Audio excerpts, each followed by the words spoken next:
1,000 years, we've kept it hidden. The secret history of Transformers. Here, on Earth. I definitely was wondering how on earth the world of Camelot and the Knights of the Round Table were going to fit into the Transformers universe. From what I know, it's a pretty cool story. To save our future, we must unlock the past.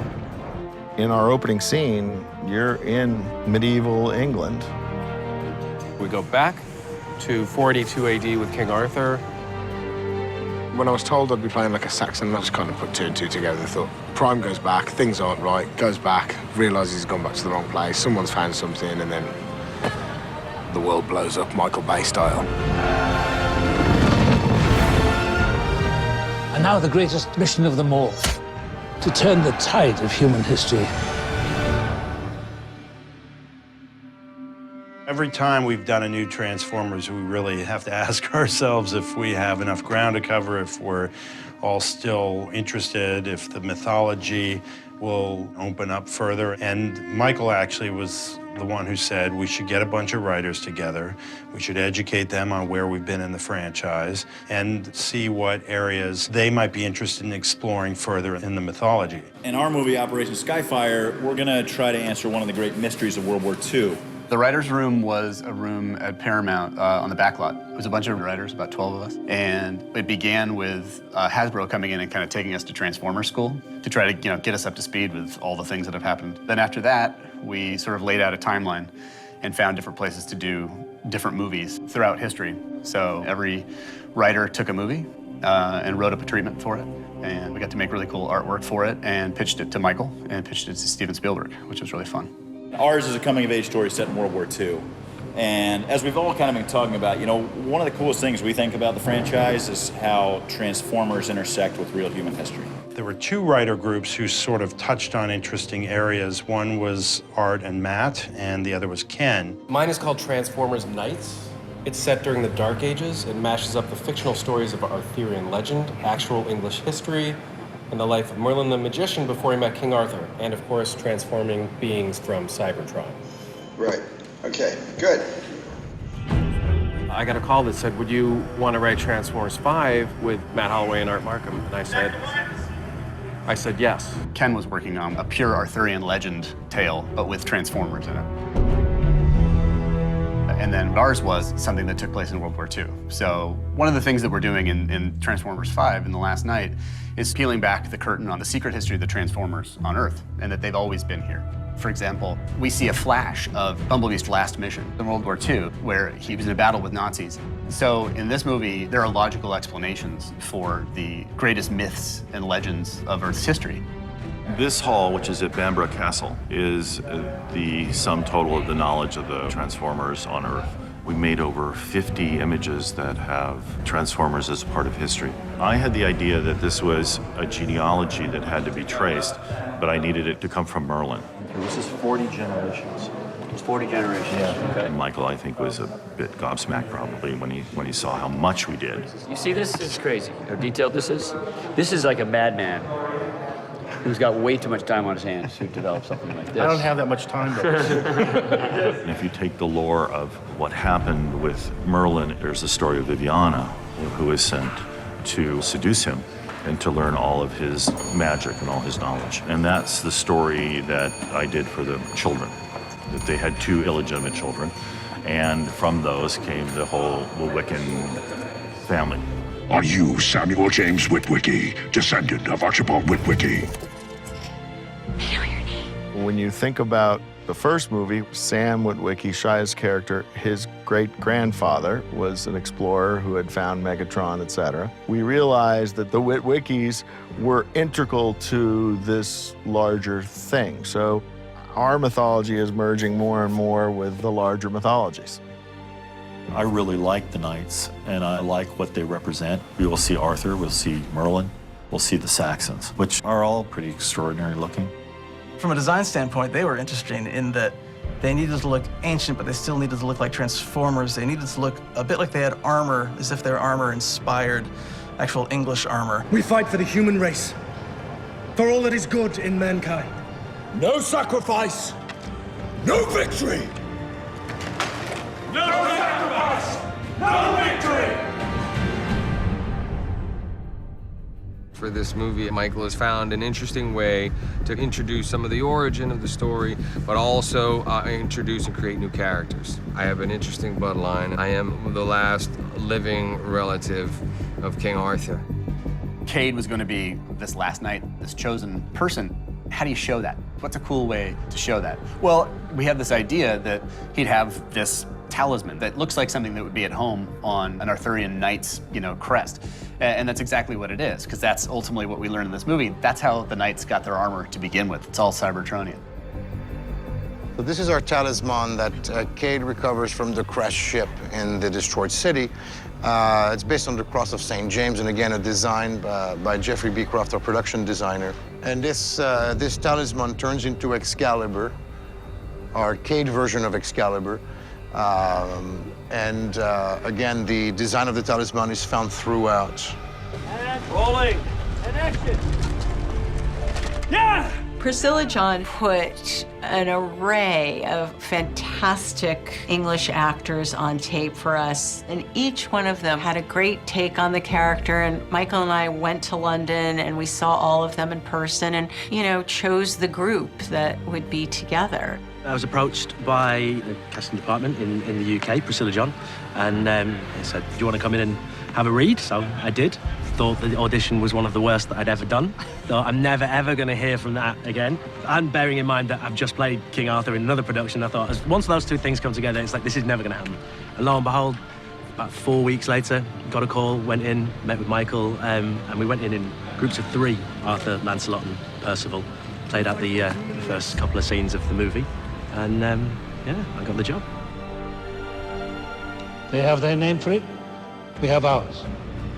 Staff of Merlin. Yes, bequeathed to him by an alien race.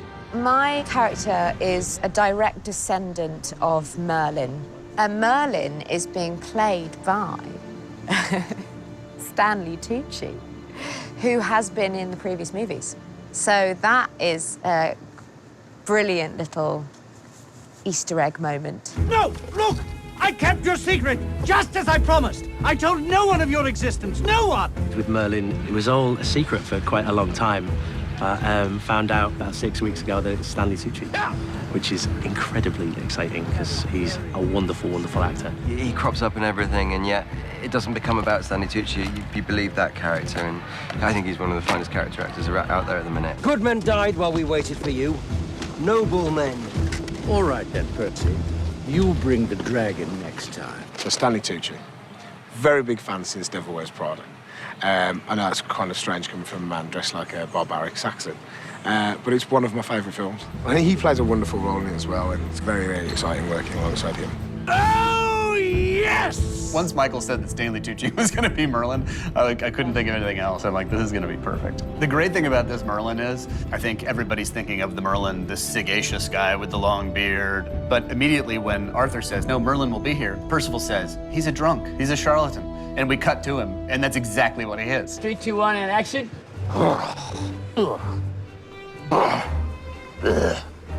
Sozzled. Oh well. King's going to have to wait. Now, or is never? Oh, come on! That's a nutcase. He's a hilarious character that Stanley Tucci is just going to absolutely knock out of the park. The battle sequence is one of the most complicated sequences that we undertook on the franchise, I would say, not just on this film.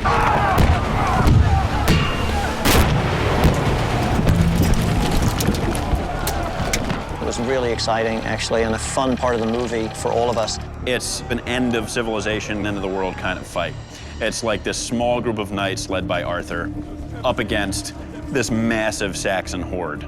That's basically, if they win, is going to destroy civilization as we know it. So it's one of those moments in history where everything could change depending on which way it goes. There are no spells, there is no magic. We retreat, live to fight another No! We fight!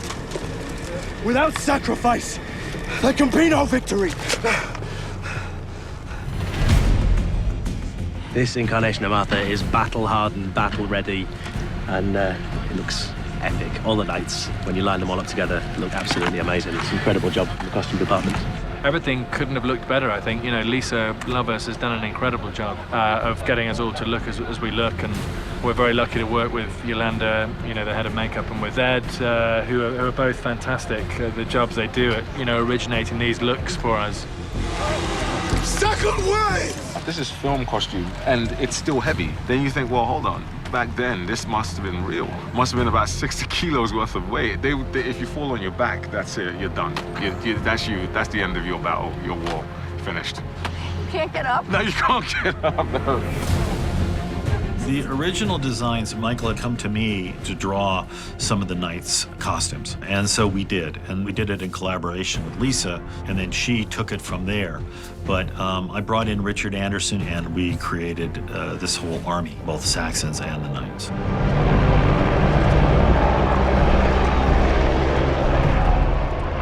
Just incredible. Like, the sheer size of it. Some of my favorite films have been shot here. So to be here and then to see it, just the incredible hard work and the detail that's gone into it, and then realize how many people are about to land on it today. It's just incredible, just amazing. Yeah, it's huge. I mean, I think there's still a load more guys to be coming down. It's hundreds of extras and stuff, and yeah, so it should be a lot of crash, bang, wallop, and, you know. As he's coming in, boom, boom, boom, boom, boom, boom, boom. Do you know what I'm saying? Yeah. Originally, we were having 100 guys on horses, and we were going to digitally put the rest in. But when it got closer to the shoot, Jeffrey was showing Michael all the overheads of Bournewood, where they shot Gladiator, and Michael saw the scope and says, have 200 more guys, 300 more guys. And by the end of the day, we got 400 guys on horses. There's a bit of a debate about how many people are on set today. I think it's 1,000 in total, that's what I heard. So it's the biggest day on set that I've ever done, and I'm really looking forward to it. Well, there was, I think, 65 horses. I think we had over 40 stuffed horses, and there were 600 Saxons, and I think 100 knights. It was quite an undertaking to shoot that in 3 to 4 days. They're way over there and way into a valley, okay? Michael was reticent about doing this scene. It was quite large and got bigger and bigger as we went. Great, let's shoot it. The battlefield was created with me, with Roger Holden and Sebastian Schroeder, and Roger was able to kind of destroy this amazing landscape, and we were able to create this incredible playground to do this battle between the Saxons and the Britons. We have sort of that valley of death that's like right here behind us, which is sort of the main narrow pit where they all die and then slaughter each other. We're in here for 3 weeks to dig it all up and bring in like stumps and trees and make sure that we get all the greens out. The whole scene is impressive anyway, but when I saw the scorched earth, we know what the scene is, and you think, oh my God, that's actually our scene. That's where we are going to be fighting. This is where this is going to happen. It's actually pretty impressive. 3, 2, 1, go! It was a huge production, and Michael really got some amazing footage in camera. So the biggest addition that visual effects did was where the dragon made out of the knights comes in and lays waste to the bad guy hordes that are trying to kill Arthur. It was a much different design because it's not based on a car. It's a wholly new creature that we designed for this one. In terms of the choreography of the battle, you know, we have a great stunt coordinator, Mike Gunther. Well, this is the battle sequence, and I had never been a part of something like this before. So this scene is the one that's the most overwhelming because you have so many people. They're coming in and they're colliding, you have horses falling, you have huge explosions. So you're trying to keep everyone safe.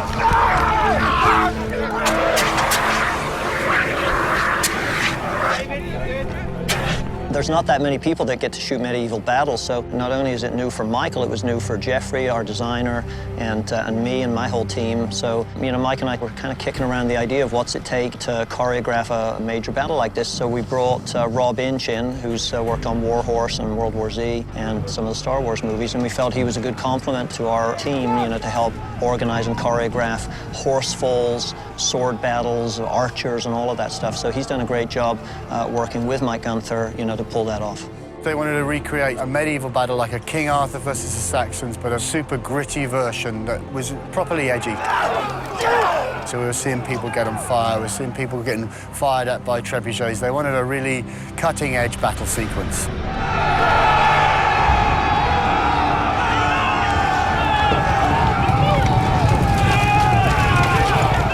Here in the background, there's sort of explosions going off, and you can hear the sort of thunder of hooves as all the horses are kind of riding into battle. That's all the stunt guys.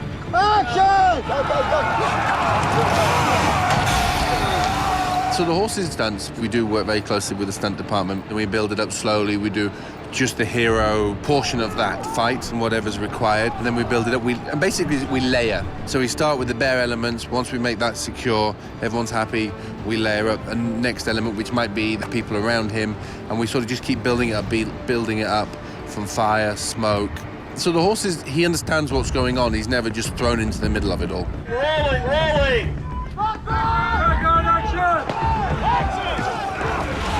It's a bunch of battle sequences. We take it in little pieces, so we do like little vignettes, and so we have like play 1, play 2, play 3, play 4, and we just, you know, when he wants something, we say, hey, we're running play 2 here, and that means, hey, we're gonna ratchet 3 guys, and we're gonna light 4 guys on fire. Play 1 might be, we're ratcheting 1 guy and no fire. Play 5 might be arrows, you know, they're going down. And I think, you know, Rob has come up with a great plan to be able to execute that with his guys. Give me a little fighting right here. Come on, guys. 3, 2, 1, and go, guys, right in foreground. They've explained some of the key points of the battlefield scene. I believe we've got a big wrecking ball with spikes that's going to come in and fire death. Jeffrey Beecroft came up with this great idea of these giant balls that the trebuchet, a catapult, through.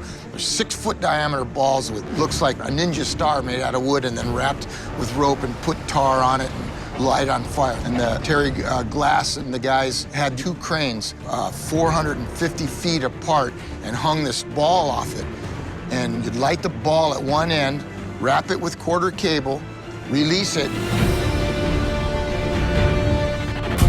So it's flying down the cable, very violent, hot flames coming, ripping right towards the whole scene. We had 2 guys flying in the air as the ball came right behind them, blowing up. Oh, it was wonderful. There's a lot of oh my God moments on the set. The actors are involved in the set, and we're all part of a process, and we're all in it together, and I think that's fun. It's very exciting to do a medieval battle. The costumes, the weaponry, the special effects, the explosions, you know, the trebuchet, fireballs was very complicated and took us a long time to get ready. Happily, it's gone very well, thankfully. It was quite an experience, even for me and all the movies I worked on with Michael, to be there during that battle. Burning fire, you're burning diesel, I mean, it's just explosions everywhere, debris, helicopters, color smoke, fire. That was a great way to finish the movie. The battle worked really well, I must say. The machinery that goes into creating a movie like this is astonishing. And so seeing all of that come together and all the sort of man hours and the blood, sweat and tears that have gone into the last sort of 3 or 4 months is, you know, yeah, it's going to be awesome.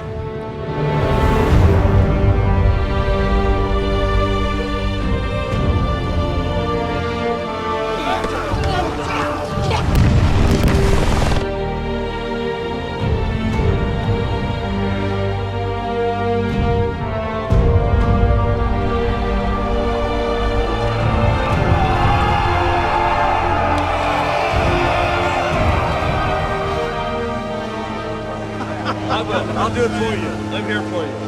Ready? All right, boys and girls, way to bring it home day and night. That's a wrap, baby.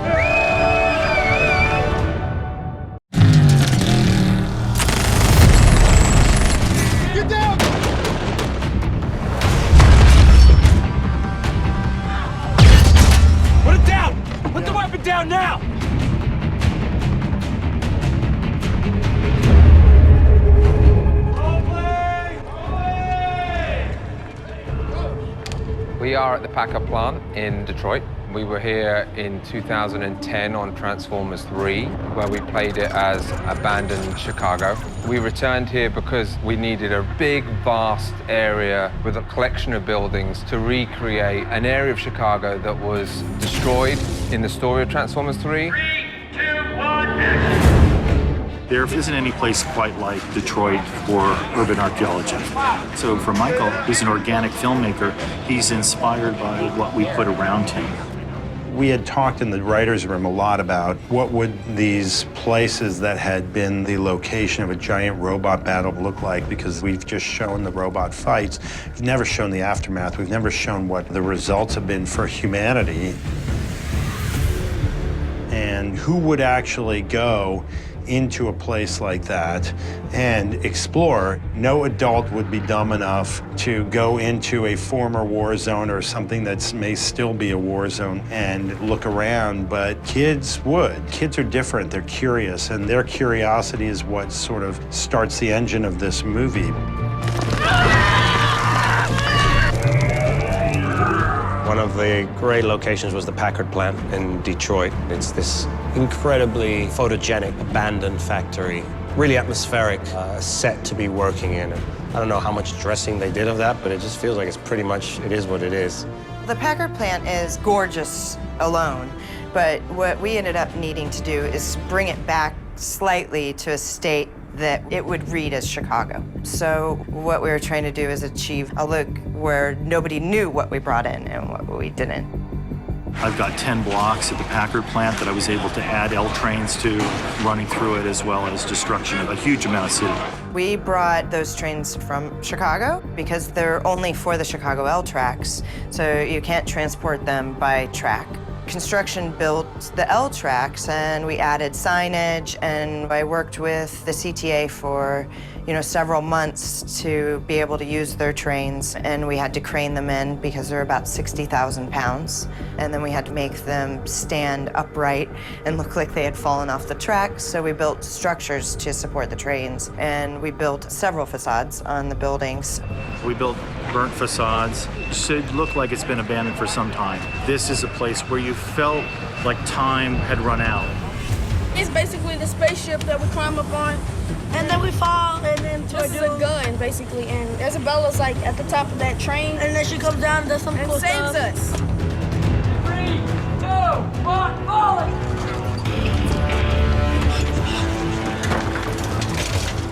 Oh no, we're totally going to prison. My mom's gonna be so pissed. Hey, get up, Bulldog! We came in and we've placed this spaceship, which will become larger in CG, so that Michael had something for the actors to act around. We created the guns, and we also, he fell in love with this electrical pole, so we recreated that so that it was safe for the kids.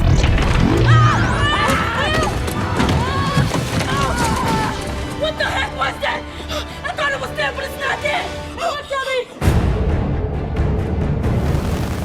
It was a great playground. That was good. Let's go one more time. Our department did a great job. It really looked like an apocalyptic downtown that just kind of got destroyed. Makes a big difference. We got all these full interactive pieces on a real location. You can shoot through windows. You can be behind this train track. It's not just like little set piece and set extension. So I think that makes a huge difference, because even when you see the sequence, every background is real and it's authentic, and you can do real debris, real smoke, real explosion. I think that adds tremendous value. 1002.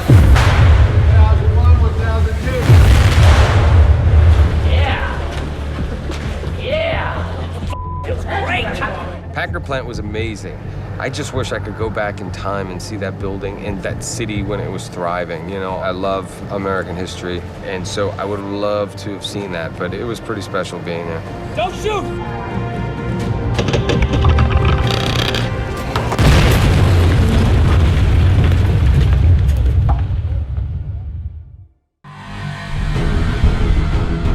Hi, we're on the set of Transformers 5 with Michael Bay out in the middle of nowhere. I'll now introduce our SEAL unit that's here, prepping for the scene. John Devine, SEAL Team 5. Brian Price, SEAL Team 5. Perry, SEAL Team 7. Patrick Beischer, SEAL Team 3 and 7. Team 7. What's your name? Raul Gutierrez. Jeremiah Patrick, SEAL Team 3. Romeo Lake 3. Chris Murphy, Special Boat Team 12. Sean, SDV Team 1, Hawaii. Josh DeMille, Colonel in the U.S. Army, and I like to fight Decepticons. And Harry Humphreys, the bullfrog in this unit, SEAL Team 2, one of the originals, and I'm so proud of these young guys, it's unbelievable. Hey, Margaret! Our lead man, blah, blah, blah, right here. Boom, he starts going. We have a really great give and take with the military.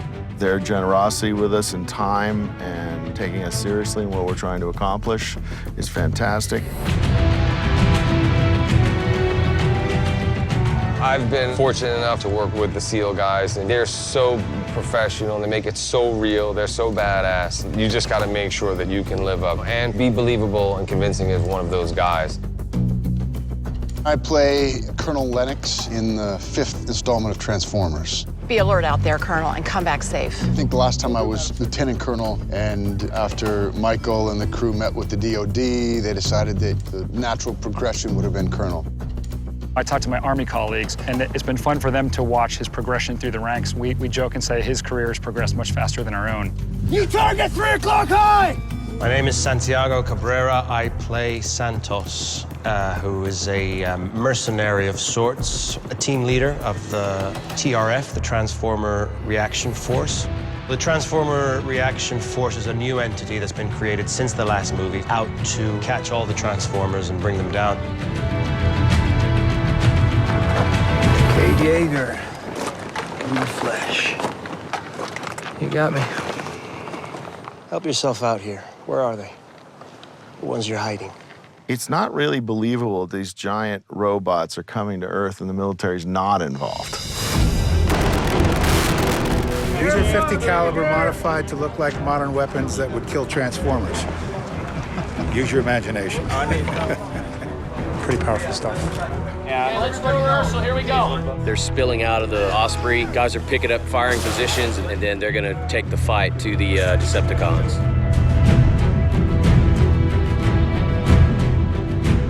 Being a part of Transformers really makes me appreciate not only what our military men and women sacrifice, but the overall military strength really impresses me the most. No gunfire.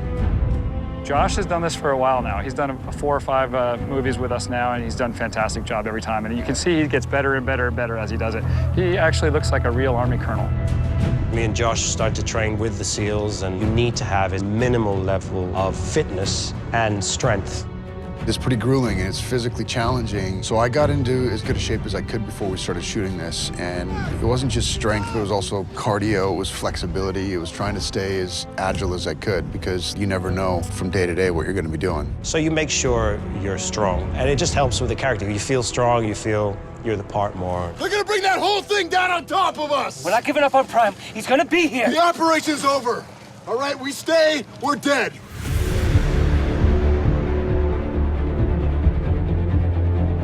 Part of the fun was to see these actual Navy SEALs who have seen some pretty scary situations try to pretend like they were scared. They're like, no, we don't get scared, man. Michael's like, no, you gotta pretend like you're scared. They're like, that's your scared face? That's your scared face? All right, next. 3, 2, 1, action!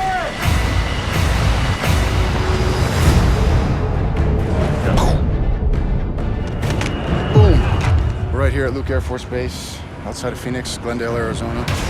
And background, guys! There's always logistical challenges when you're talking about bringing 500 people onto a military base for a shoot. But of course, Michael Bay and his team are vastly experienced here working with the military.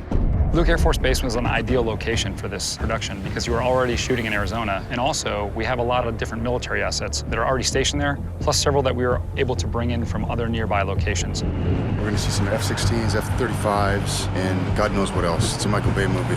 Okay, ready, guys? It is rare to use the F-35. It is one of our crown jewels in the Air Force, but we're very supportive of the Transformers, and it was our pleasure to be part of this. Pilots running to their planes, right on this line, please. When we have new military technology, Michael seems to find a way to fit that into his movies all the time, and we love that, and we hope it's appreciated by the viewer as well. Even though we knew we were coming up to support Transformers 5, which can be exciting, it's not something that we normally deal with in the military. So we just remind them that when working with the cast and any of the people that are filming, just to make sure that everybody's aware of what's going on around them and to do the professional job that they're used to doing. Any questions?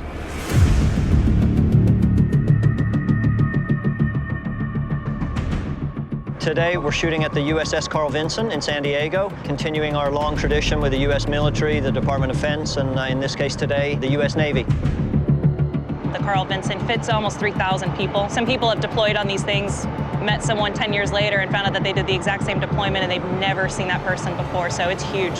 Action, everybody, action. Control, Ace 1. We just spent the day on this monster of a ship. It's like a city over water. We went all over. We were on that platform at one point that went up to the deck.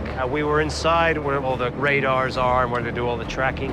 As opposed to a set where you kind of get an idea of what our rooms on the ships would look like, you get actual equipment, actual personnel that are going to be standing there as extras. Captain, SOSUSnet reported unidentified transformer in the water, submerging. The sub must be heading towards open water, directly towards our strike group now. Okay, we need to cut them off, stop them, use whatever asset we have. Contact Zulu module, have all the subs converge on that choke point. Aye, Captain. Every scene that we've done with the Navy that would have been actors normally, naval personnel delivered the line and did the part. Michael likes it as real as possible. They really deliver the line. It sounds real, it sounds calm, it's how they've been trained. I've been in the Navy 20+ years. I think it's pretty cool. Transformers gives us an opportunity to be able to show what we do and let us take America out to sea with us. Aztec bridge, just put the bow into the sun. Being around Navy SEALs and around everyone from the Air Force just makes it feel very real. And as an actor, you know, you want to feel comfortable and you want to have as much knowledge and grasp on the world that you're playing. And access to people that know what it's like was priceless. We're going to find out what exactly is going on and then they'll give me a quick training session. It was a real gift and it gives you a lot of confidence to know that you're doing it the right way. Hey! Drop the weapon! Do it! You know, there's some pretty epic battle scenes in this movie. We've got good in place, but it's tearing us apart! Push right to the crater! Let's go! Because of all the explosions and all the smoke bombs and everything going off and the real gunfire, you feel like you're at war. It's the closest that I'll probably ever feel to, you know, what it's actually like in battle. These guys have all done it, these SEALs and these former special ops guys. So for them to say that it's as close as they've been is probably true. Well, it's a wrap, everybody. It's been a great show. Very excited. Had a blast shooting this movie. That's right.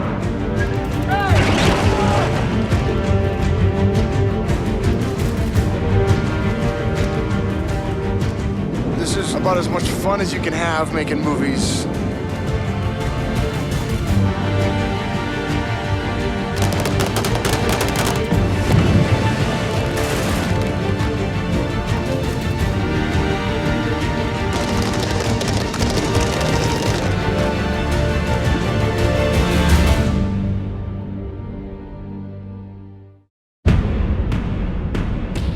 This is my first day. Roll, please! I'm a newcomer. Is there anything I should know?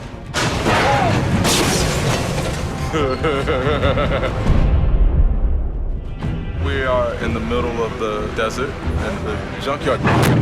There's a whole section of abandoned and junked El Caminos.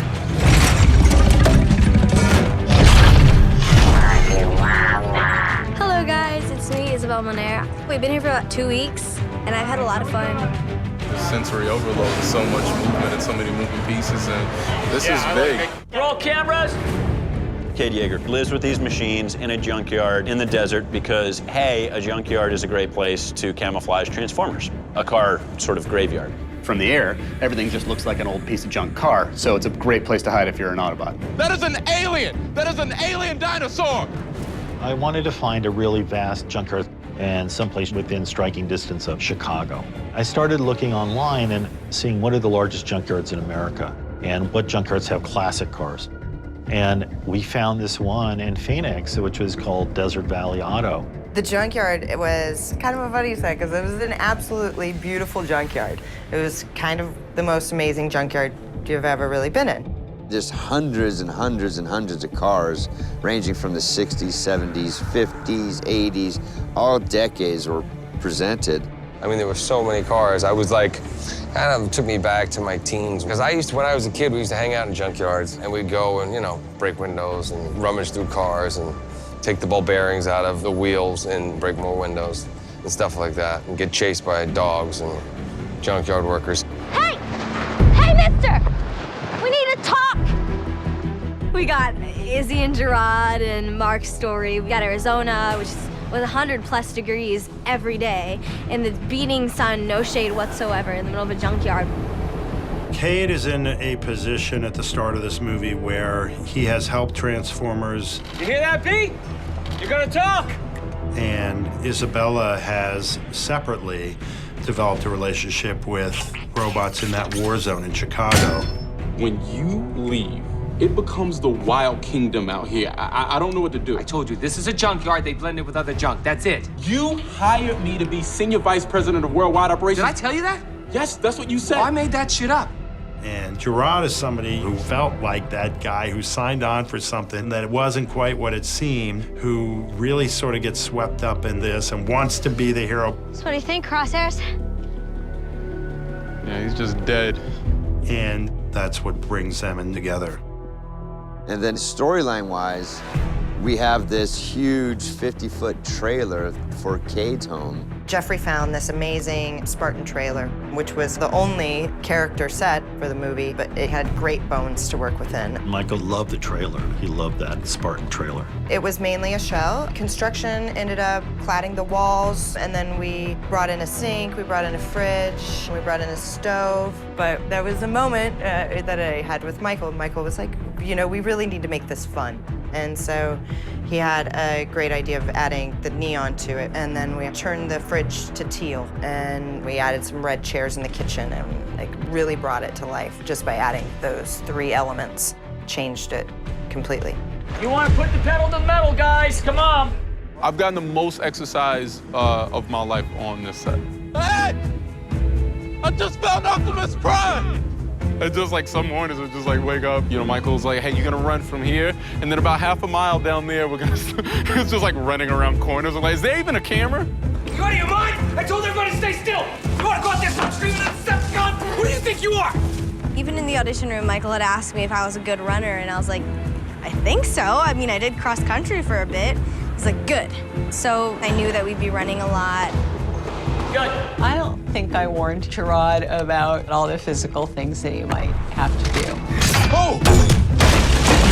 Isabella, I said, you're gonna have to get into shape and really, you know, be ready to run, jump, this and that. But I never said that to Gerard. I let it be a surprise for him. It's like the Macy's Thanksgiving Day Parade out here, Jimmy J. I'm supposed to handle that? You didn't put that in the ad, Cade. There's nowhere in the ad.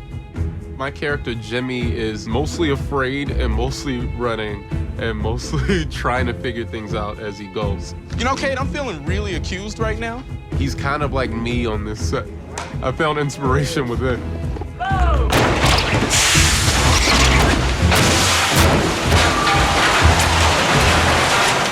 Get up. Hey guys, 3 cars coming down the road fast. We're all really excited. We are taking a Michael Bay set to England. 3, 2, 1, action!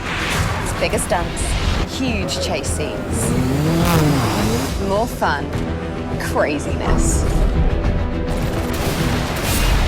Wow. Good. Great shot, guys. Great shot. Where are we? What's that? Here we are in London. We do a car chase, Transformers action.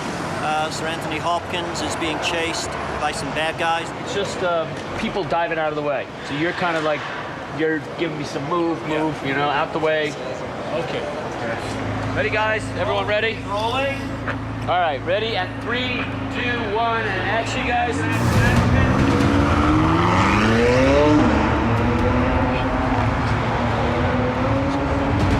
We've got the McLaren working right now, so that's being pursued by the TRF and the MI6 and the police. We've been and trying to utilize these cool streets of London and really show that we're here. I'm doing chases in locations that are really hard to get and close down. We got a lot of streets, you know? We look, alleys everywhere, great looking stuff.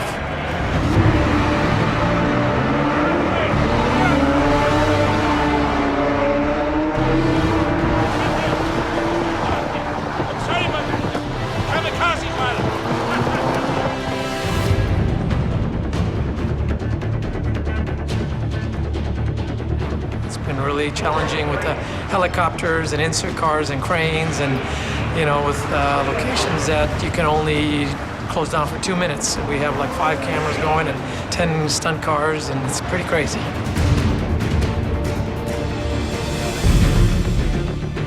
It's pretty much my first time actually walking around the UK and like getting the full experience. Went to London Tower.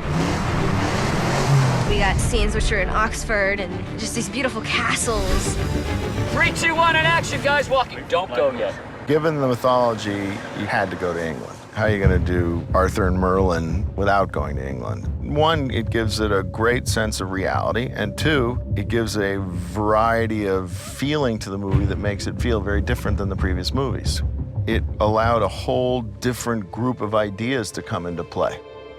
We are at Rievaulx Abbey outside of York. The history of this abbey is that it was built in, I think, 1129, and it was torn down by Henry VIII.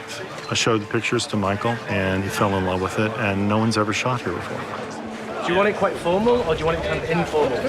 I think a little formality, you know what I'm saying? And I think at one point you all stand up and kind of make a toast to all of them, you know what I'm saying? Yes, you're gonna carry this. Carry it. This place has something unique to offer. It has a romantic quality, and our knights embody courage and valor, and I think that that's what Michael sees in this place. It's incredibly romantic and beautiful. You're gonna sit right here. You're gonna sit right over here. You're gonna sit right over here. Just trying to break the looks apart. Let me have you come over here. Come over here. Let's get you right here. All right, here we go. Ready? Yeah. We're rolling, please. To brothers old and brothers new. To brothers old and brothers new. You guys are going to be back in the shot. Are they going to get here? You want to try to get here before the cheer, okay, Chuck? Great idea. All right, guys, we're going to start seeing all the way around the world, so we're going to have to hide, and we're not doing a good job of it now. Here we go. Lock it up! Ready? 3, 2, 1, and dolly. And action. Men, tonight we drink to brothers old and brothers new. To brothers old and brothers new. And when they lift the sword, we're all going to cheer. 3, 2, 1, dolly. 3, 2, 1, and action. Good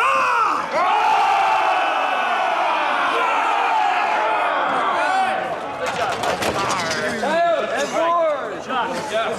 Do you want to go to a tighter lens right here? Or do you want to do this? You want to be right here? Okay. We fight for the human race, for all that is good in mankind. No sacrifice, no victory. Repeat it after he says it, okay? No sacrifice, no victory. Excellent.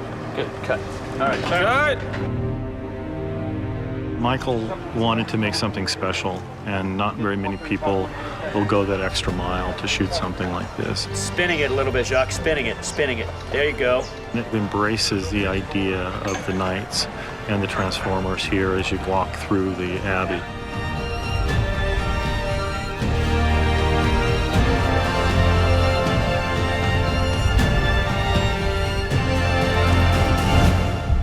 We're shooting in castles, lots of places. As soon as you go into a period property, you need a conservator. You need this person, that person. No. Don't ever screw with the brigade, Miss Wembley. That's the watch that killed Hitler. When we filmed at Alnwick Castle, I think we had 2 conservators and we had 5 people watching the crew. Just to make sure no damage takes place, because if we damage something, you can't replace it. So there's a lot of proving to these locations that we can come in and behave, and we did, everyone. Alnwick Castle played part of Felden Castle, which was where Burton lives. So we went to Alnwick Castle, and we also mixed that with Bamburgh Castle, Sion House, and we used St. Bart's Church. And what Alnwick Castle gave us is Alnwick Castle gave us the interior grand rooms of Castle Flogan. Cool. So this is your house. We've filmed in a couple of these, and this is definitely like the warmest and the coziest. It actually feels like a home. It's, yeah, well, we try and keep it home. Yeah, it's lovely. He was a total Transformer fan. Growing as a kid, yeah. I had Optimus Prime as a kid, a little sort of toy that converted, yeah. Me too. And Bumblebee. I must admit, I was disappointed that it wasn't in the movie, the first movie, when it wasn't the VW Beetle. Here now. Blame Michael for that. I know, it's true, it's true. Hey guys, anybody that might be able to leave the room, let's do that. Let's get ready for a picture, please. Ready? And here we go. Rolling. Action. Does he have to loom like that? Bonjour, chérie, je m'appelle Hot Rod. Hot what? Hot Rod. Hot what? Hot Rod. It's his French accent. Is he French? No, he just likes the accent. Good cut. How was it? Tell us, please. Good? Thank you. You're ripping off well. We can move out of here. Thank you, guys.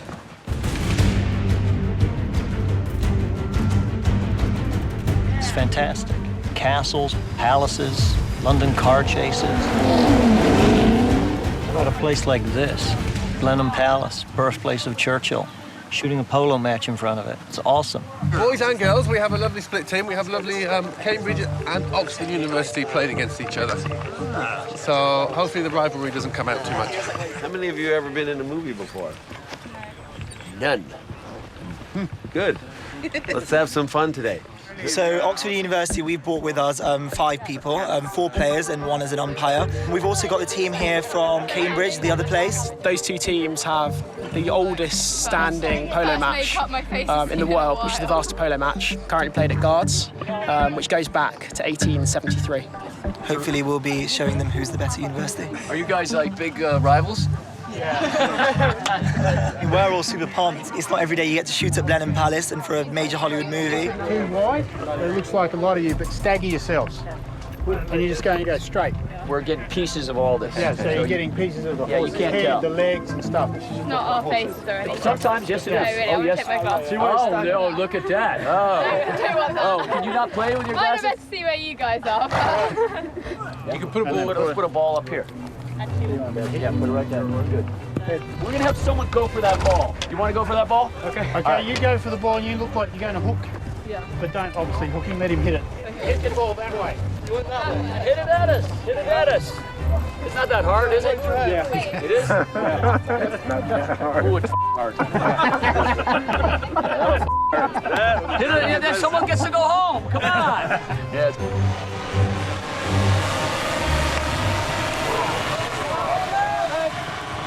Whoa. Ball went sailing. That would have hurt. That would have hurt, okay? I have to either say take the man. Take the man. Or who's behind me. Who's behind me? You like That's who's good. I got like the who's cover behind me. now? That's a good Who's one. Yeah, who's behind me is good. Who's behind me? You're You yell it. How whether loud? it's When you yell, Cambridge or when you say it, how do you do it? Who's behind me? Like that. You get it? Because you can barely hear people. Yeah, I'm from New York. Go easy on me, guys. Yeah, fine. All you need to do is just get running, all right? Okay. Stay in the lead of the pack, and we'll make you look good with the camera. Okay. Let's roll, please. Rolling. 3, 2, 1, and action. All right. Good. Great shot. Great shot. It says in the script that she gets bumped and she rolls after she's hit something. Is that possible? Yep. Is that stupid? No, a bunch of American writers wrote it, or they're not polo players either. That would be nice because I want her down kind of a little bit muddy. The actor kind of gives her a tough time. Down on the ground. All right. She's gonna come up like this, taking the helmet off.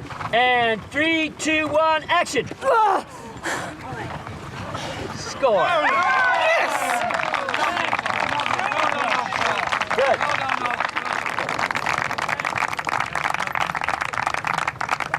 Wembley, I was quite open. Yeah, there's a reason why you're always open. The reason you're always single. What? What?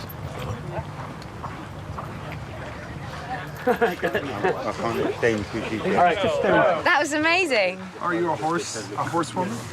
Horsewoman, half horse. No, are you good? Do you spend much time on horses? I don't spend a lot of time on horses. I have ridden, but that was pretty cool. I think I might have to take that up as a little side hobby. You weren't scared amongst all the many horses? I thought I was going to be, but then it actually felt safer when I was with them and we were all coming down. But it's lovely to ride on your own, but it's lovely to ride in a pack like that. Yeah, I want to do it again.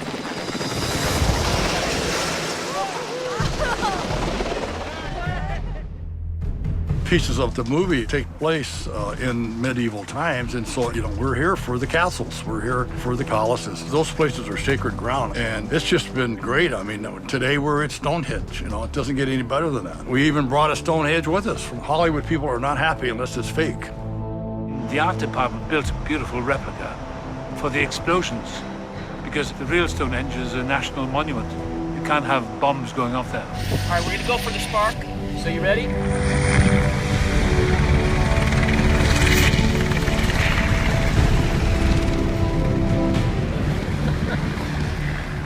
Looks good, huh? I don't think they would have been really happy with the crew of Transformers blowing up the real Stonehenge. Love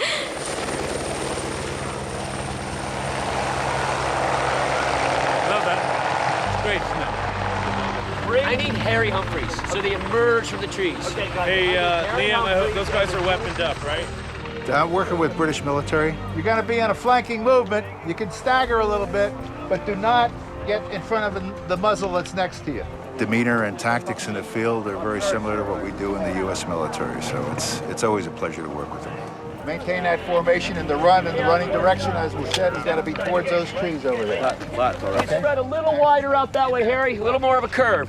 Even from the first time we went to Stonehenge, Michael wanted to shoot there. We were very nervous. We scouted it. There was a million restrictions in place, but it was amazing that we got in and got the access we did, and that was through a lot of hard work. What a place, isn't it? Amazing. You know, you're going home and you're telling family members and friends what you're doing and where you are. And they're just kind of looking at you like, well, that's kind of a once-in-a-lifetime thing.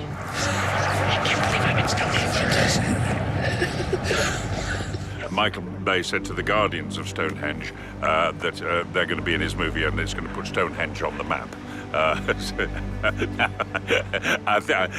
sure that was said with a twinkle in the eye, because I think Stonehenge has been on the map for about 4,000 years, but certainly it'll go big with the Druids, that one. I'm always asking people, like, how do you think the actual Stonehenge got there? Everyone's like, Transformers, for sure. The aliens brought that. See these things? There's a ship. These are above you, and they're gonna fuse together. One's on the right, one's on the left. Do you know what I'm saying? Do you see that, guys?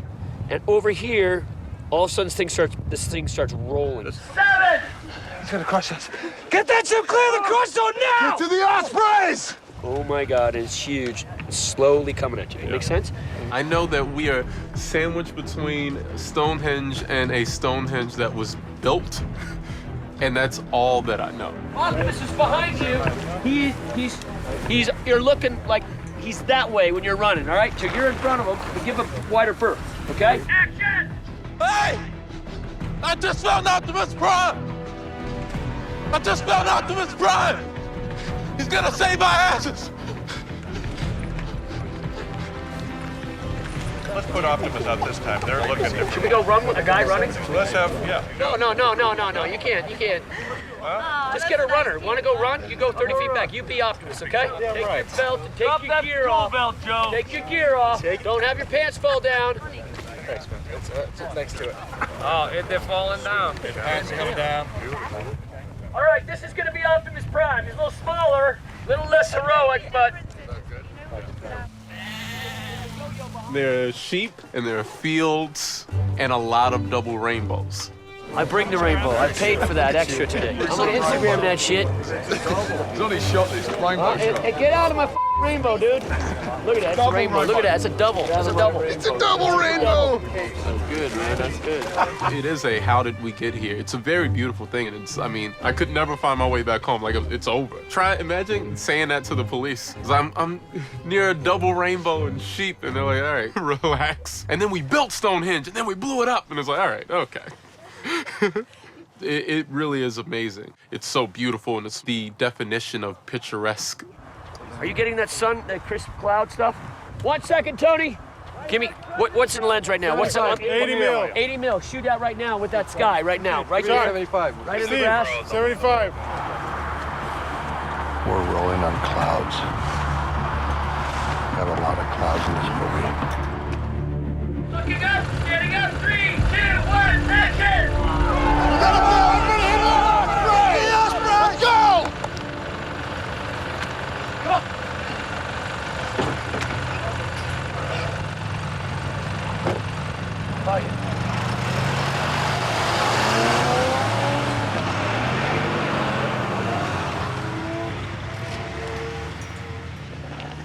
Good, cut. Very nice, everybody. Cutting. Yeah. All right, ready, Jay? Wyatt, we're rolling. The big climax is at Stonehenge when all sorts of huge machines that come in and blow all sorts of people up, including Anthony Hopkins. He is the last night, my lord. I swear it. Stonehenge is a place that I've always wanted to go see, and I got to go not only see it, but I got to go inside Stonehenge. Will you take one with me? Yeah, sure. That was a pretty powerful experience because we were allowed near the stones. What a bloody gang. Everybody give me a camera spot for you. National Heritage, thank you so much. Thank you.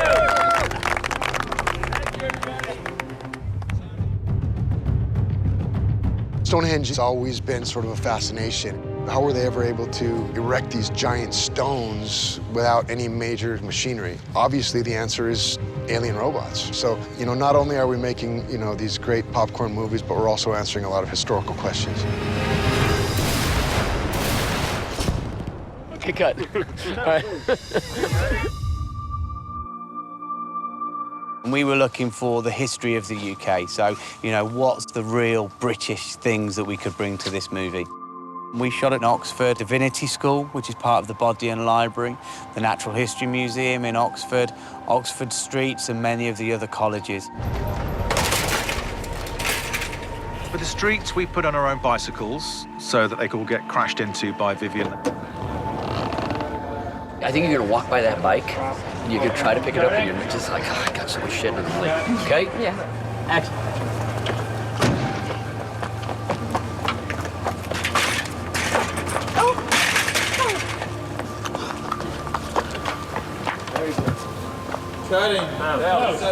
It's a beautiful place. It's all the history and yeah, that was lovely to work at Oxford. Action, everybody.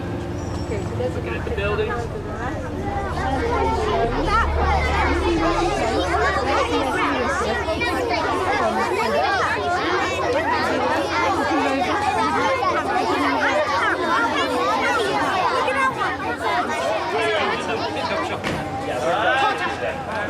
All right, did we get it? Yes. That's yeah? All right, kids, you were great. Thank you. Thank you.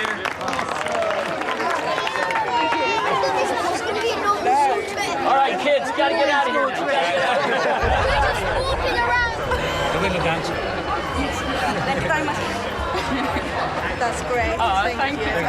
What's your name? And where else? We went to Oxford. Now we're in this church, St. Bartholomew's, pure Norman and built 900 years ago. I think it's one of the oldest churches in England. You walk in and there's an Arthurian table done up Transformers style. It's wonderful.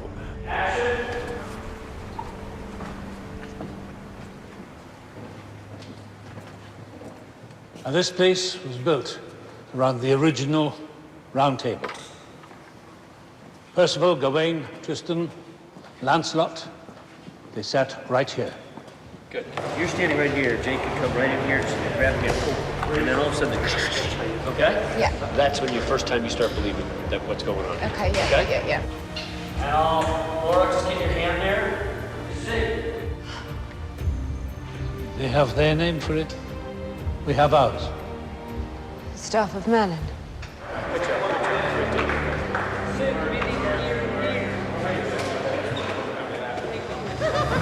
Take a picture. Look at my camera. There you go. Say hello. We've gone to the oldest church in the city, and we've taken over Downing Street. It's one of the most famous doors in the world. This is actually the real deal. How do you do that? We made a call. That was it. It was as simple as that. We got the brief to go and find a double for 10 Downing Street. We went to the normal places, and I said to one of my guys, just phone 10 Downing Street. And we phoned Film London. They gave us a contact, and one of our location managers was persistent, and he got through the door, and we shot at 10 Downing Street, the first people ever. It's basically like standing at the front door of the White House. I think this is a better looking place than black. Where's our actor?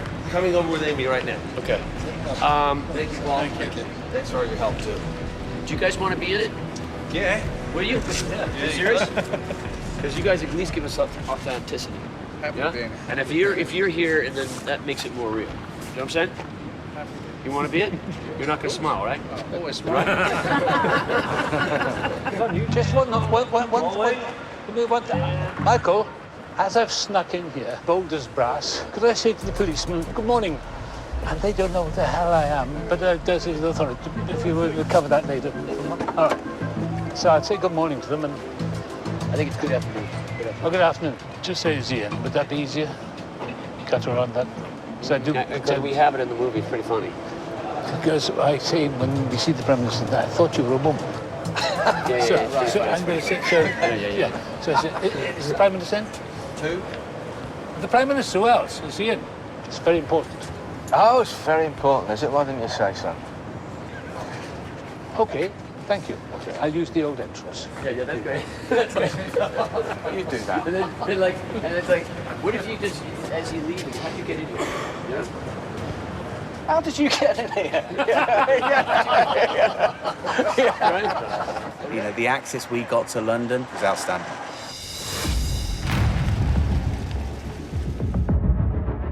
We also managed to close the Mall and crash a car into Admiralty Arch. The Queen, she's there in residence because the flag is flying. All right, guys, pictures up. There we go. Okay, guys, 3 cars coming down the road fast. Then the police cars will U-turn. Clear the road. Take care.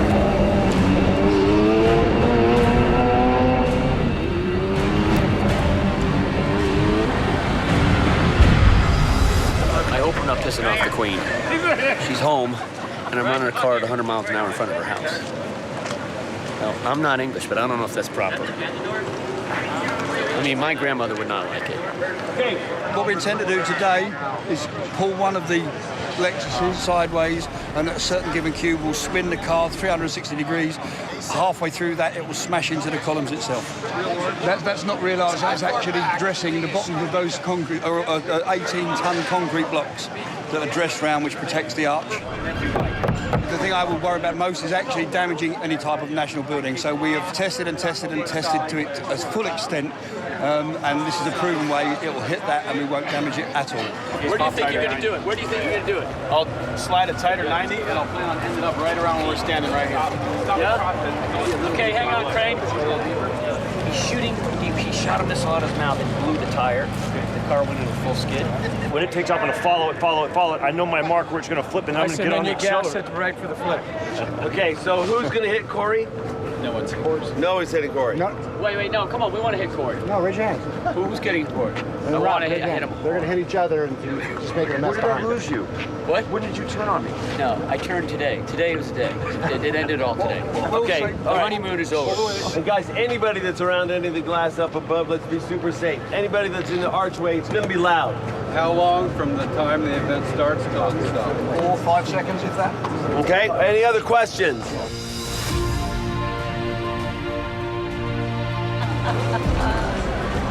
Now I'm starting to feel the pressure. Hey, Igor! You come in and slow this down, sir. Clear, please, clear, please. Very high.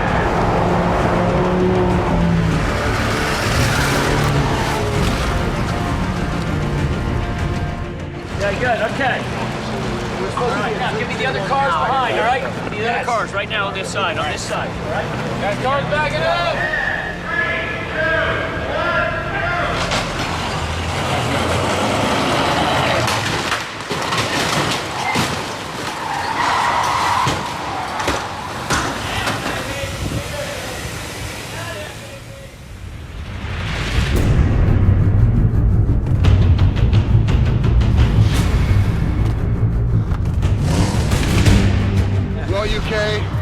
Thank you for your hospitality. We had such an amazing time shooting Transformers 5 here. I've been able to see things that I've dreamt my whole life about seeing, and it's been fantastic. Thank you, London. Thank you, England. It's been a wonderful return journey, and I hope I come back again soon. You've hosted us well, and I'm proud to say that I am from this country and live in such an awesome city.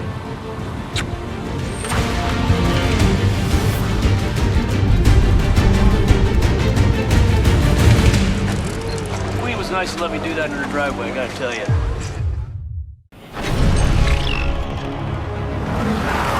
I think it's amazing the world that Michael has created, and he continues to make them bigger and better. Making it unique brings people back, but the essence of these movies are the characters. So to keep people excited, we've constantly added new characters. This film is really like the best toy chest you could ever open. What do you want? It's all there. Did you forget who I am?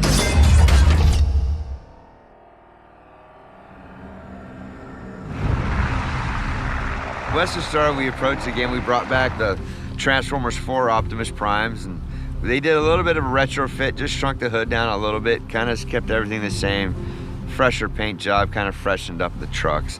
Some of the attributes of Optimus that we added in the last film is that he can fly, which he had never done before. So he has jetpacks within his legs, and he also has a sword that is kind of like an Excalibur type sword, and we are making him more like a knight. We spent a lot more time on Optimus. There always are slight design changes that we want to get in there, but then we also try and figure out ways to optimize them. One of the big things that we had on this one, that there's a great sequence that's on top of a cross ship where the knights have surrounded Optimus and kind of have him at a disadvantage.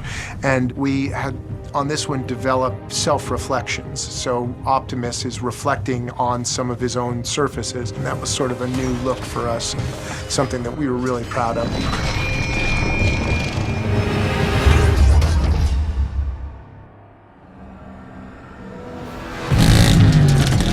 Like anyone in the entire world, I was starstruck to see Bumblebee, the Transformer head, and also the car. A GM Camaro, a yellow Camaro, can evoke so much. I think it's everything that goes along with it, though. I mean, Bumblebee, who he is, what he stands for, so they know the car is a piece of him. Bumblebee had one of the biggest updates. We went in and we rebuilt a bunch of Bumblebee. In this movie, we get to deal with Bumblebee with a new power. That's a big difference in this movie, is that Bumblebee had this magtech that we have shown a few times in the movie, but we need to make sure that there's a physicality to it. When his limbs fall off, I don't just want them to bloop, bloop, bloop, come back up into place. They have to work to get themselves back to where Bumblebee is.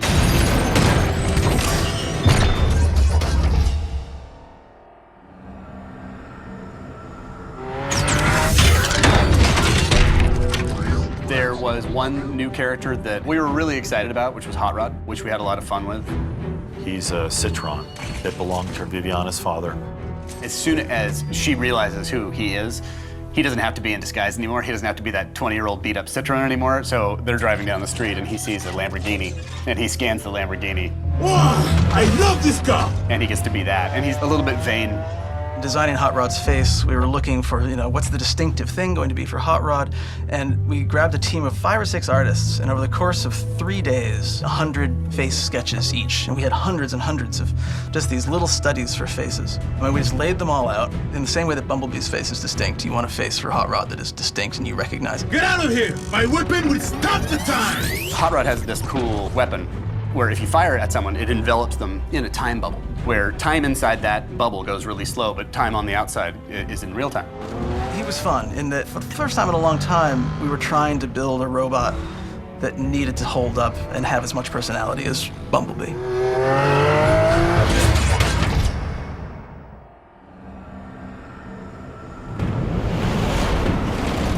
Michael and I were looking at the Dakar rallies, and they use Unimox quite heavily in those. And we wanted to try and use that car because we wanted to get real speed out of Hound. Also, Hound is a medic. because he's working with Cade trying to fix the robots. And we wanted to give him some other kinds of looks. And he's the big palooka with a heart of gold. Stop the time! There's a gag in this movie where Hot Rod used his time gun, stopped time around a couple of bad guys, which allowed Hound to use his minigun and just litter the bubble with bullets so that when the bubble goes away in real time, Decepticons are just destroyed by these bullets. The reason I liked making him a medic is because we had him rescuing characters. And I felt like that was a good way to show him and make him a little bit different than what he was before. I think he's just a great character and everybody really likes him. Oh yeah, big time. I should not have eaten all that Tijuana street machinery.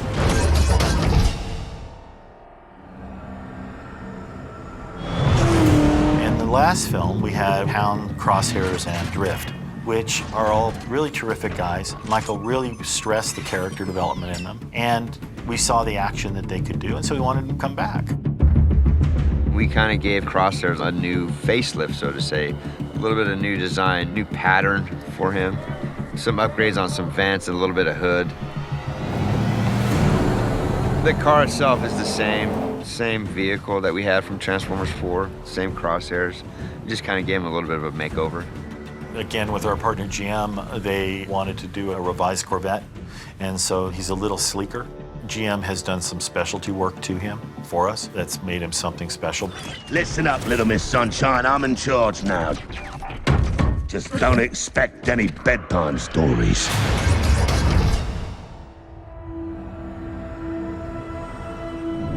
All the characters from the last one, Michael liked them all. With Drift, it's all been kind of an ongoing process from 4 to 5. Drift was also a major redo on his face, especially. His colors obviously changed from the last movie to this one because of his vehicle change. Drift was the opportunity to bring in the world of the samurai and their knights. And also Drift has some Chinese attributes as well, the way he fights.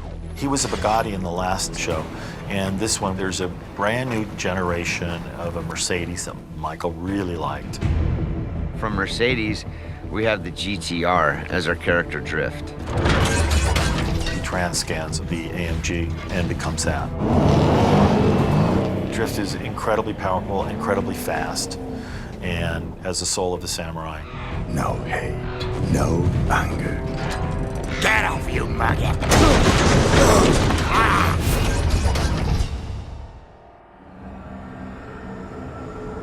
Oh my God! A leprechaun! Who the hell are you? Leprechauns are tiny, green, and Irish, and that is offensive. Cogman is a character that we took to Michael, and I said, look, I know there's nothing like this, but he could be a real interesting robot. And Michael saw it, and he goes, I love this guy. Sir Edmund Burton, the Anthony Hopkins character, has a butler, but it's not a human butler. It's this 4-foot-tall robot called Cogman. Cogman is a perfectly respectable Victorian butler, apart from the fact that he's 4 foot 2 inches tall and a sociopath. And his greatest delight in the world is strangling people, beating them up. I just have so much road rage! Actualize the rage, that's it.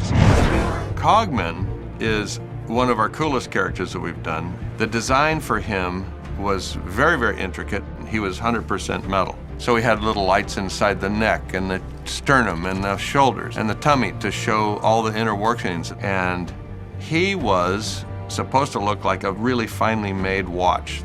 Michael Bay loves the texture and the dirtiness of the real world. So for Cogman, we were photographing armor and mechanics and clock innards. Cogman's a great character. Let's hope he comes back time and time again. Move, bitch, get out of my way! Move, bitch, get out of my way!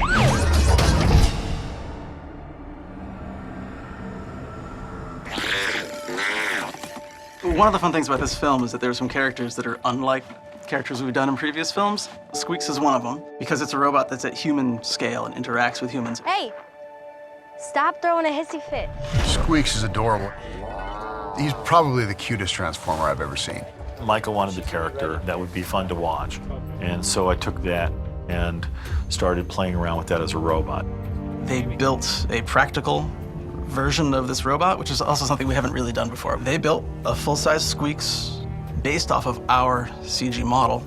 We've made 3 Squeaks that can move around, and he can drive through things, and his arms move. We had an actual thing made, and it was pretty cool, and like Jeff, who controls him and like makes his head move and his arms turn, like we're buds now. We then came back around and made a computer model that matched exactly this physical prop. And we would take over when the Squeaks puppet couldn't perform things required of it, or even just replacing some mechanics in its head to move and makes its eye express. He's a full-fledged member of our cast, so we treat him as such, has his own chair and everything.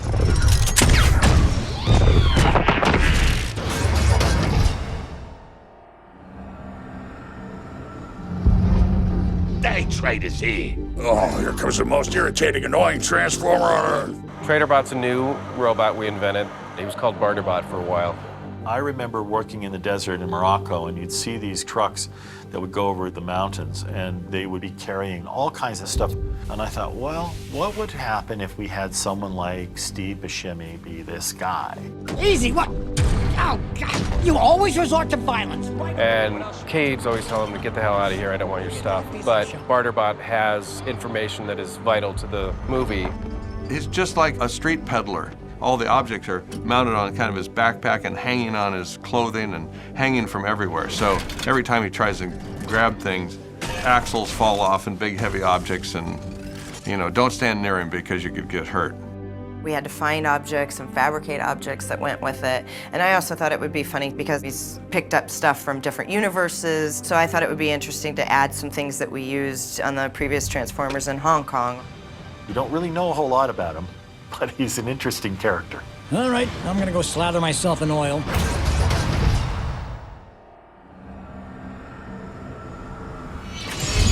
Megatron is the main villain of the Decepticons, and he's reborn. He's different actually in every movie. So in this one, we had a new design, so we had to rebuild him from the ground up, essentially. We didn't look back at anything that we did before.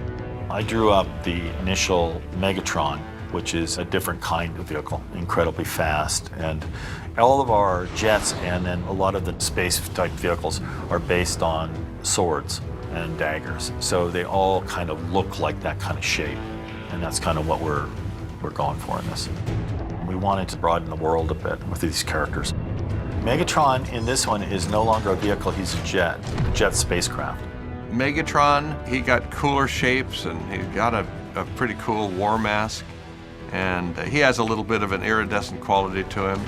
He's a fan favorite, but he's also our favorite. I mean, he's a great villain. This is sort of the closing of a chapter and the beginning of new chapters to come. My army will stop them.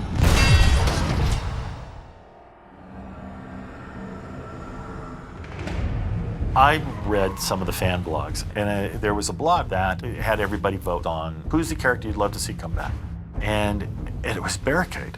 And I went to Michael and I said, Michael, we gotta bring Barricade back. We went and got the appropriate car and the appropriate vehicle and made Barricade for the fans for this one. Today driving Barricade, one of the characters. Really fun, really fast car. A lot of exciting stuff you get to do in this thing. Sliding corners, chasing people, turning the lights on, not getting arrested for it. It's a good time. We redesigned the car with ILM, and he's now back in, and he's a big player in the movie. Michael wanted to go with dual eyes on Barricade. He's a police car type robot, and so we went with a blue and a red eye and reconfigured his shape and his silhouette and beefed him up a lot. You need a good bad guy. He's a good bad guy. And we have fun with, he has to punish and enslave, which we've changed to keep calm and hail Megatron.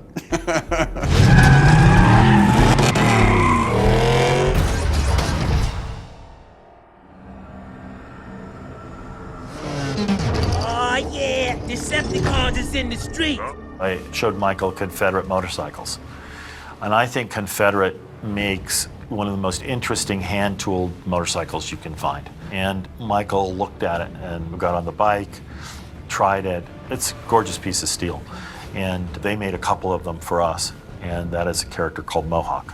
What up, fellas? Michael, at some point, stumbled upon an illustrated book about assassins. And all of the illustrations in this book feature guys who have spray paint tattoos on them and arrows stuck in their arms. So Michael thought that this group of Decepticons who've been bored and doing bad things would start to decorate themselves. The braces were a little bit of a challenge in terms of getting facial expressions right, because we had to make sure that it didn't really affect his performances when he opened his mouth and he tried to smile or talk. So we had to do a few rounds on making the braces just a little bit different. Oh, this ain't right.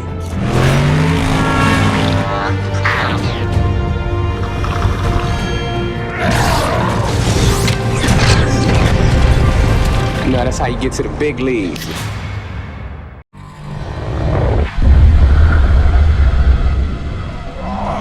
When you go back into the Transformers mythology, in the 6 billion years ago, the Quintessa was one of the original apostles of Transformers. I've been waiting for you, Optimus.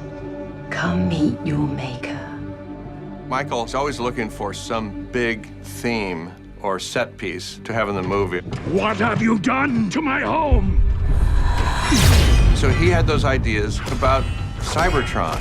In this movie, you will actually set foot on Cybertron. You will get a better understanding of the history of the Transformers as it began on that planet. So Cybertron becomes a character unto itself. Michael's films are all about getting bigger and bigger, and this one is no different. We've gone planetary this time.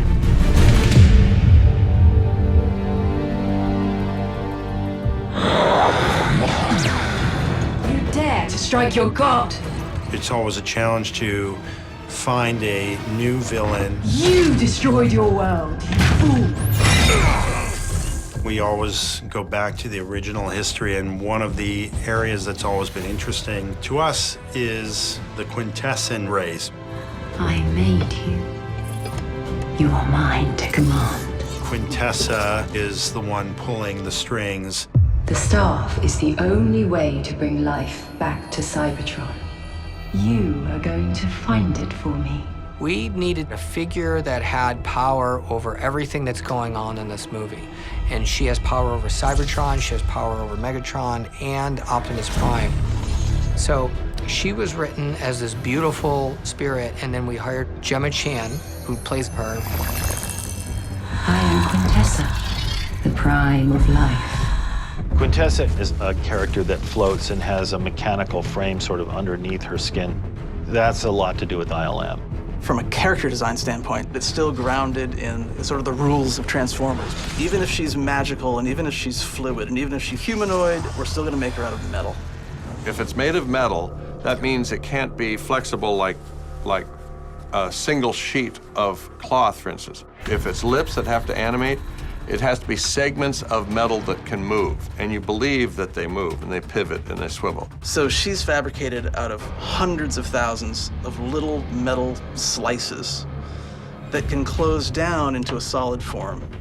But as soon as she moves, they all open up and they flow as if they're underwater. Earth will die, and your world will be reborn. When we were working with the modeling department, defining her face and her facial shapes, we focused on a lot of expressions that we thought she would be doing, which is basically anger.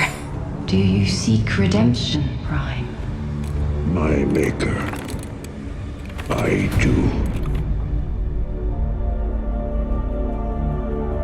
Object confirmed as exoplanet Cybertron.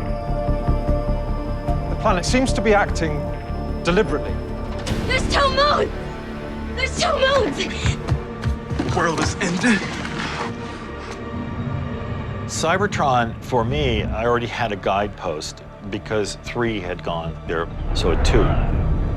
In the previous movie, Cybertron was built mostly from hexagonal pieces. This one, because of where we would need to go with our actors, we had to have some sort of soil or dirt surface that we haven't seen in the previous film.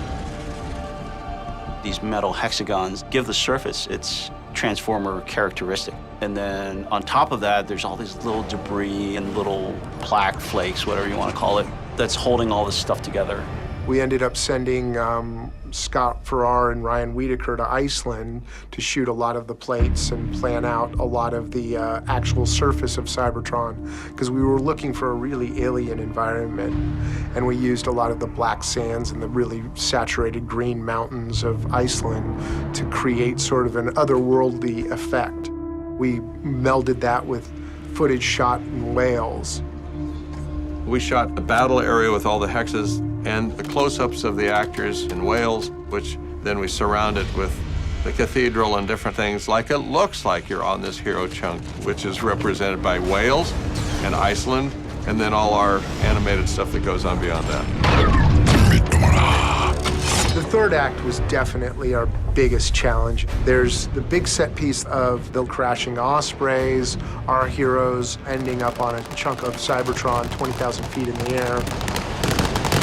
One thing with working with Michael is we always try and shoot something that's real in the scene. We try and not completely create a shot 100% computer graphics. Wherever possible, we try and have real photography to lace in with all our animated pieces, so it has that feeling of reality.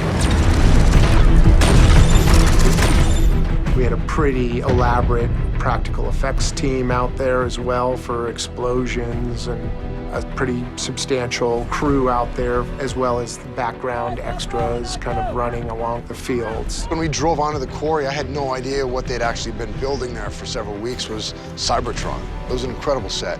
When we went to Wales, we sort of saw the bit wider scope of what was really happening. We're on Cybertron, and it is an all-out war. We're not giving up on Prime, okay?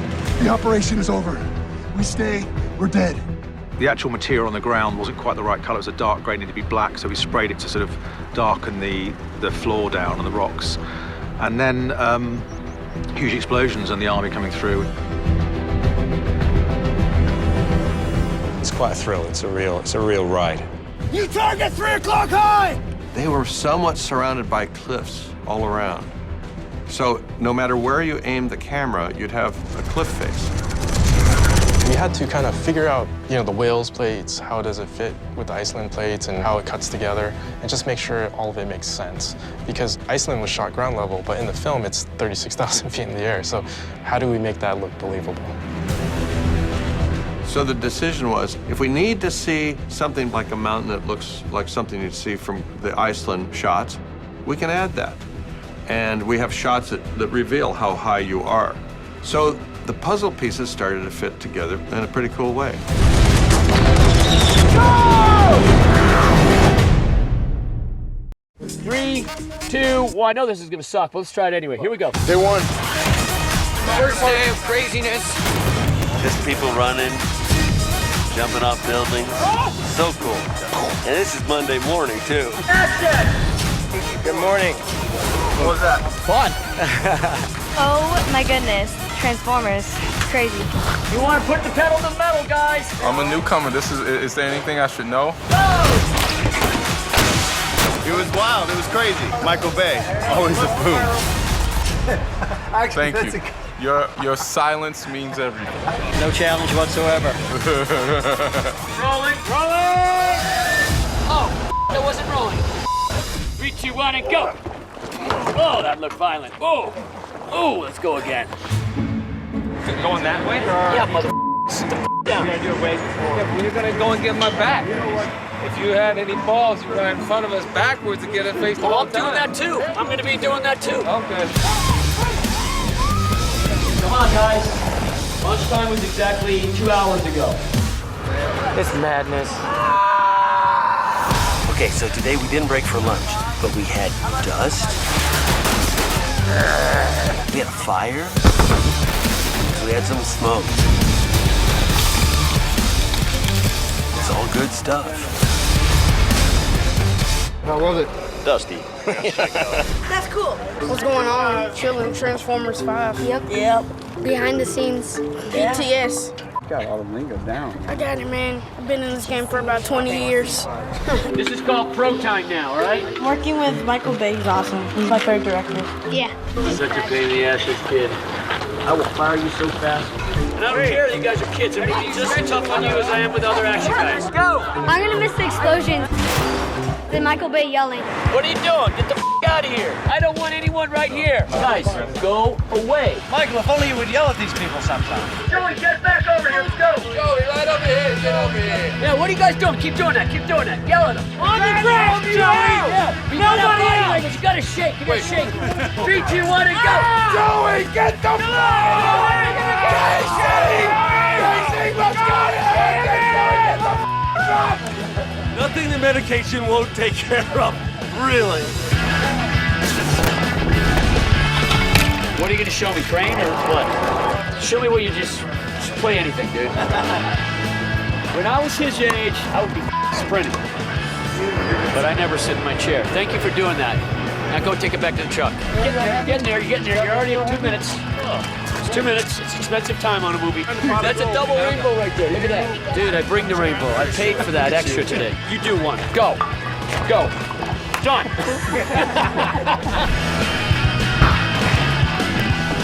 Play something, Dave. You're working on it, sir. I crashed for a second. Now I'm back up. Hold on. Do I give a shit if you crashed? I'll take it. I hear you're not just a mom today, you're working in the movie? It's my new career. My grandkids are very excited, so I'm sort of doing it for them. Everybody heads up. Background's supposed to be over here. Background's, come on. Background is over there. Go stay with the background. Don't sit by my chair. Go to the background. I don't have to answer to you. You have to answer to me. So this is the camera, guys. The red here. The beige. Nice. Look at that. So basically, you don't need a crew for this camera, right? What is running the street? The McLaren's running up the street, and it's being followed. And yeah, off. You can't use any of this footage. Get that camera out of my face. All right, guys, Jax, take a hike. Why's that on? They're stuck up there, so they're going for a ride. How does that feel, guys? Really weird! All right, Laura, you are tough, right? It's really scary. I'm not kidding. I'm not joking around. She's tough. Just hold on, both hands. You gotta try. Don't film me! Even though she's an English lass. Lorraine! No, you look at her. She's an English lass. I didn't realize I needed to put my vagina in my contract. That was pretty cool. It was so weird, but cool. Oh no, don't use that. Action! Every shot's a great shot. You look ridiculous. Give me a little shoulder now. Are you kidding? No, give me a little shoulder. Did it look bad? You know, it doesn't. Give me a little shoulder. Give me a little shoulder.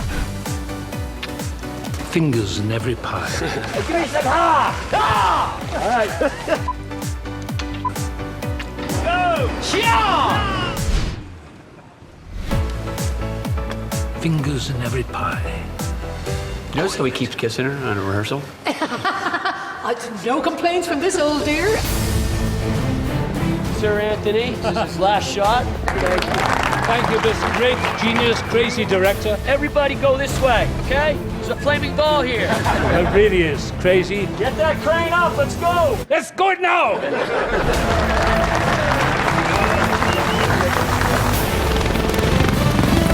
All right, boys and girls, way to bring it home, day and night. That's a wrap, baby. Hey guys, I want to thank you. We would not have done this without you guys. You guys were phenomenal.